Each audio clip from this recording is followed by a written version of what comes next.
Hey guys, Clel here, and I know it's been a while since I uploaded, but I am back, and I want to take some time to explain what I've been working on, this thing called Graal Gaiden. Now, it's pretty much a horde mode of, like, Legend of Zelda, Link to the Past, since it's pretty much a clone of that. That's what Graal is, and I made a horde mode for it, and it pretty much comes down to three things. Those are the enemies. It comes down to three things. It comes down to how well you farm the bushes for extra stuff, how well you fight against these enemies, and you gotta manage the front row, so the enemies that are running at me, those are what I call front row enemies, and then the back row enemies, those guys are their own matchup. And then there is a shop down here that you can go into, and with each character you kind of want to base your buys per se. And then there's 8 classes, and each class utilizes each thing in its own way. Technically, that's how I want to say it. So dealing with the up close enemies, so these right here, the front line. They pose an immediate threat, but they aren't as good, since you can just run away from them and kite them around. The problem is the back row enemies, who try to kill you by trapping you with projectiles. Like, you see that arrow there? If I would have kept running, I would have been dead. I got no health right about now. So no, I did not make it back to the shop in time. Alright, so I kind of got a feel of what it is there. I'm just gonna play Ranger for all of these. So these things right here, like these 3 zeros, they are pretty much just kind of counters. The top one counts how many enemies are running around at any given moment.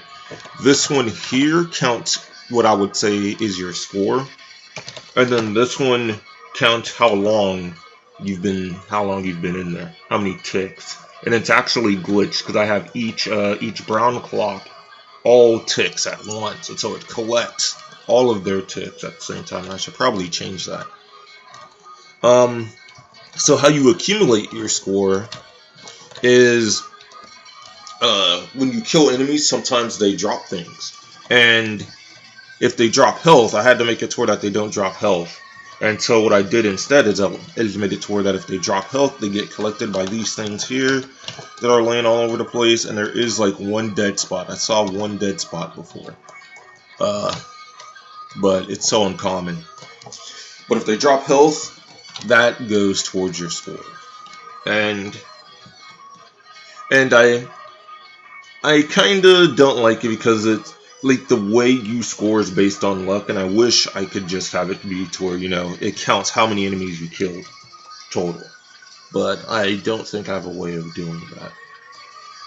I could make it to where that the enemies don't drop anything, but that would make things much, much harder. So like, if they drop anything, it gets picked up by the game, by these things here, and then counted towards the score. Okay. So, going on into bushes, like, these can give out, let me see, these can give out health. See, so if I drop health, it goes to this thing, score. So yeah. It could drop green rupees is the most likely thing it'll drop. And then it could drop arrows, bombs, and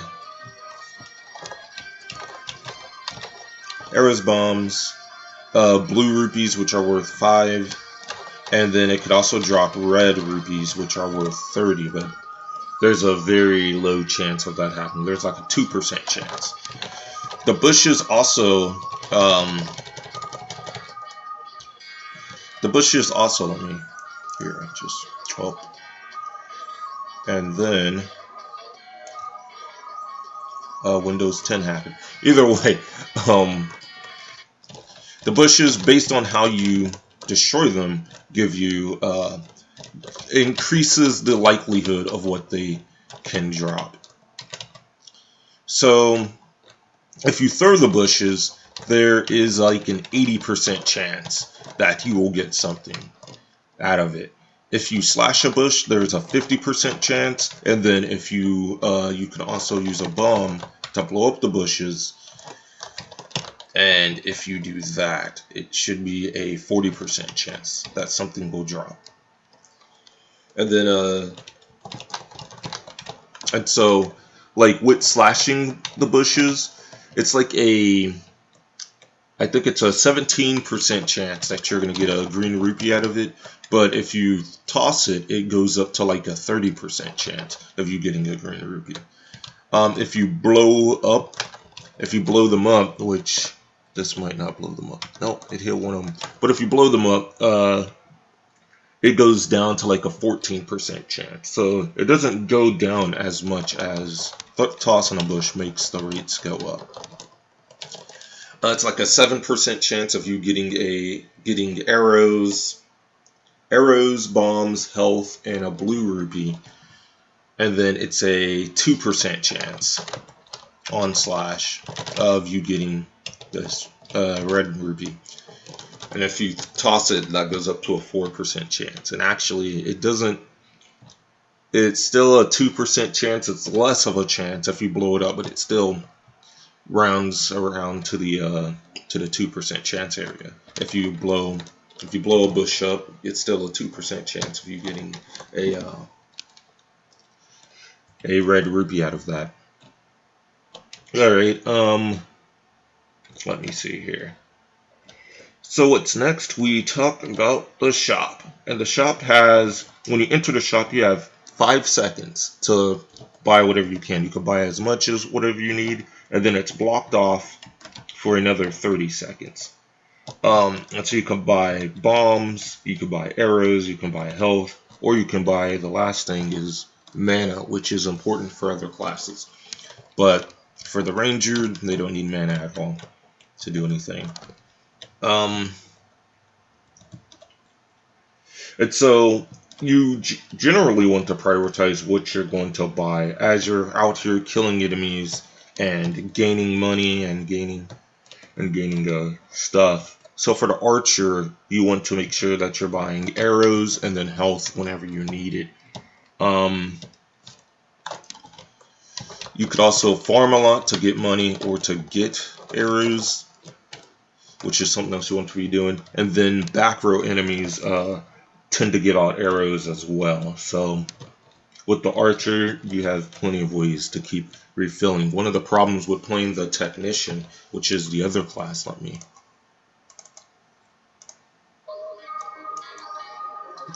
we go.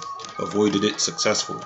But one of the things about playing the technician is that he relies much more on bombs.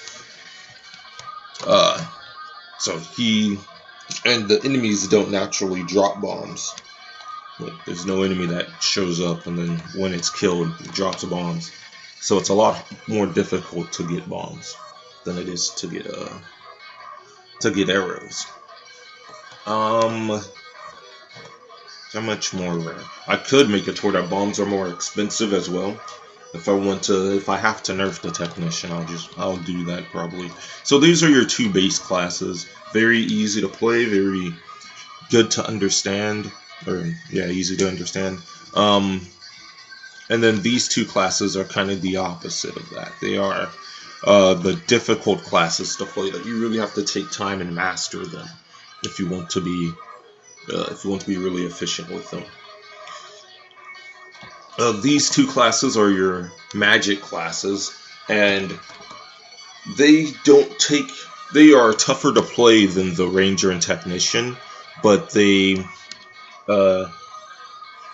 really more of a support class. It's how I look at them.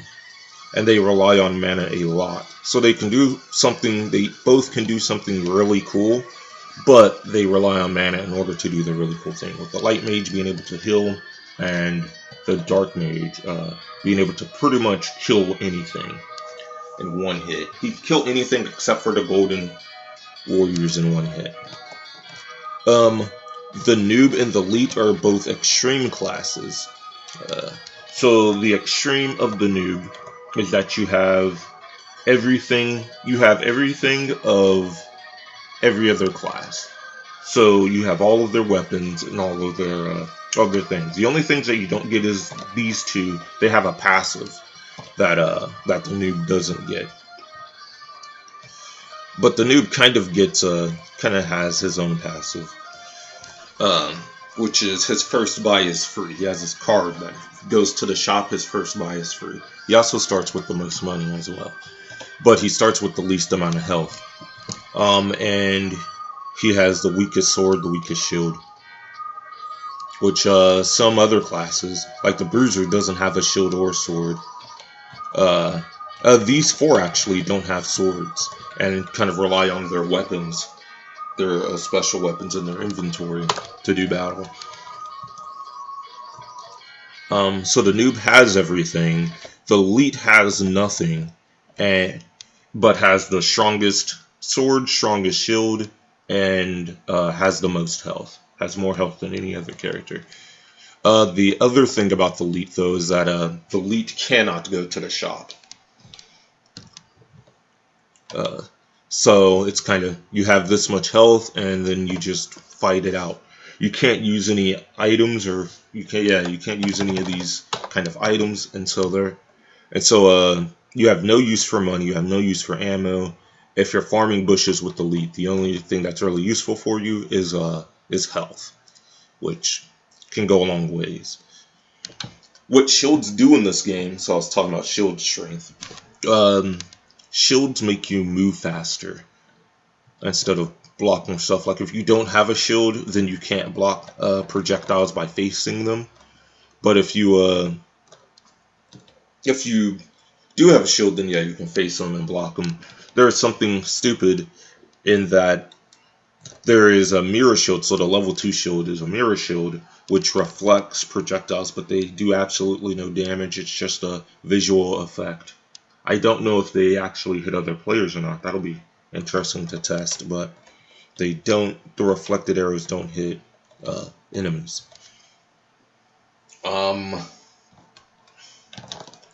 And then from there, like each shield, so there's a level 3 and a level 4 shield, and they increase your movement speed, and they also reflect as well. So really, once you have a level 1 shield, the only thing that really changes upon the shield strength is that it makes you move quicker.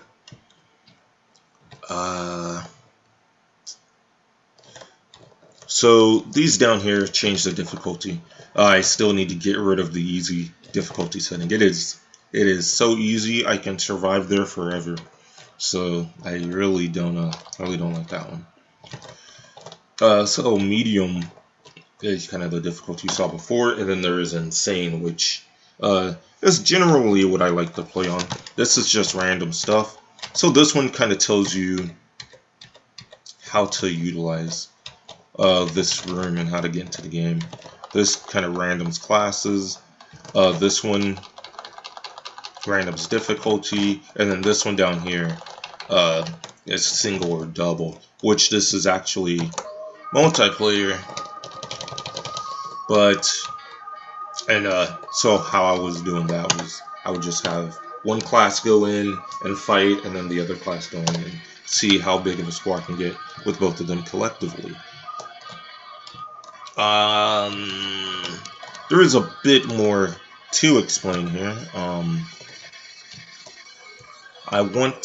trying to think of which class best demonstrates what I'm trying to explain. And it's probably either Technician or Bruiser. Let's random and see which one of those I get eventually. Technician. Bruiser, you're a 1/2 late. So is this on the hardest difficulty? If it's on easy. So once you're here, you can also just say, like, go to which difficulty you want. But I mainly put the baddies in there, so in multiplayer you can go there, because because in a single player, only the first player can talk, so they kind of have control of everything. Either way, what I wanted to demonstrate is that you can change items in your inventory by holding S, which is your slash button, and then hitting D, which is how you would use your weapons normally. I have no arrows. So it's D to use weapons, and then you can swap here. And so something about like picking up a class and maining that class is about knowing how many clicks it is to get to which weapon you are. So usually when I'm playing Technician, I know that right here are the remote bombs and I can set them. And then it's one swap away to get to the actual remote, which can set them off. And then to get back to the remote bombs, I always lose count, but it's 1, 2, 3, 4. Okay, so get here, and then it's like, and you're gonna be like swapping through your weapons mid-match.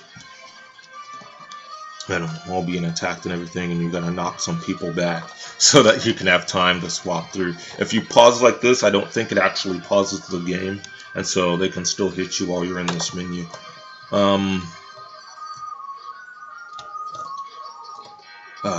There was something else that I probably intended to explain here. Trying to think.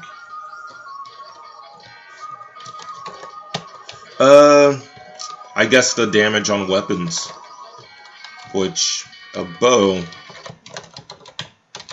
Oh man, I'm just really lucky.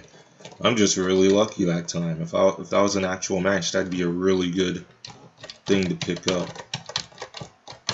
Or that would be a really good farm, like an opening farm. Usually when you start, you want to run down here, get your opening 3 bush tosses, see what you get, and that would have been a really good lineup. Got health, which doesn't disappear because health is really important.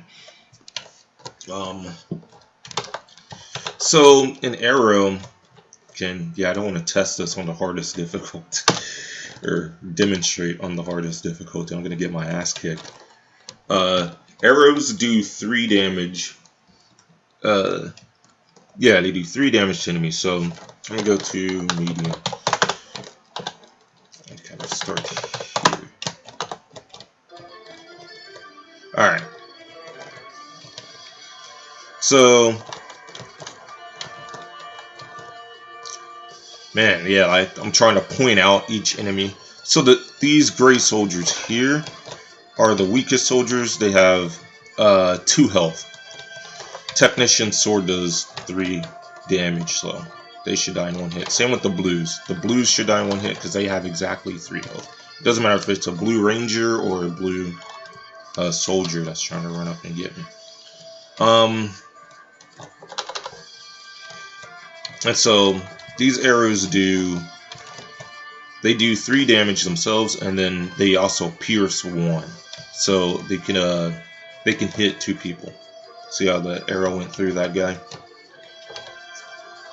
And then bombs, which the technician has really good bomb uses. He lays them super fast. You can just spam a bunch of bombs.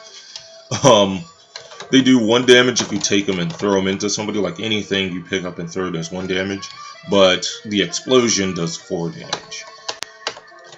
The unfortunate part is that these green guys and the red dragons, so the lizards and then these guys, the dragons, they don't take damage from explosions or from fire. You have to use electricity in order to hit them, and that's what the remote bomb has. And the remote bomb deals 8 damage, which is the exact health of the lizard, who has the most health aside from the golden soldier. Or I call him a golden warrior. Not trying to die there. That health came out just in time to save me. But yeah, I call them warriors, and the difference between a soldier and a warrior is that soldiers do 2 damage when they hit you. So they do a full heart or full yin, but we still call them hearts like it's Legend of Zelda.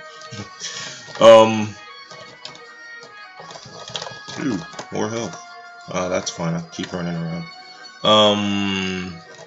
The lizards also have higher movement speed than the other enemies, so they're much better at chasing you down. Whereas the dragons, they're better archers in that they shoot those things that explode on contact. So you kind of gotta, you not only have to dodge the projectile, but you gotta be mindful of, like, if you're on a wall, it's gonna explode and hit you. So you gotta move away from the walls if they're shooting at you.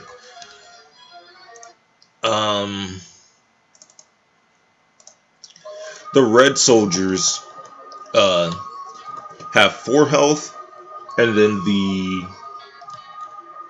then there's the red warriors that they deal 2 damage when they hit you, but they have 6 health.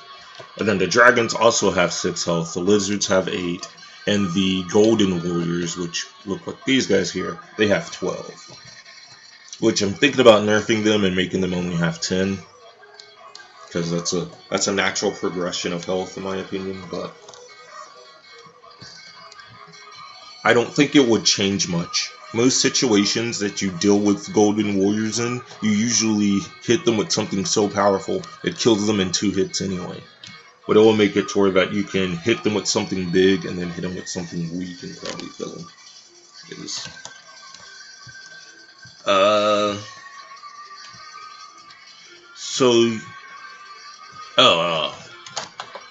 I did explain pretty much. So the archer is kind of the same, as the technician, has a much better bow, so you can spam it much easier.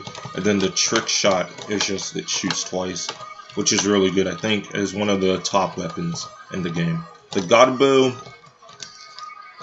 just shoots a single shot, but it has infinite piercing. It does the same amount of damage. And then the hammer,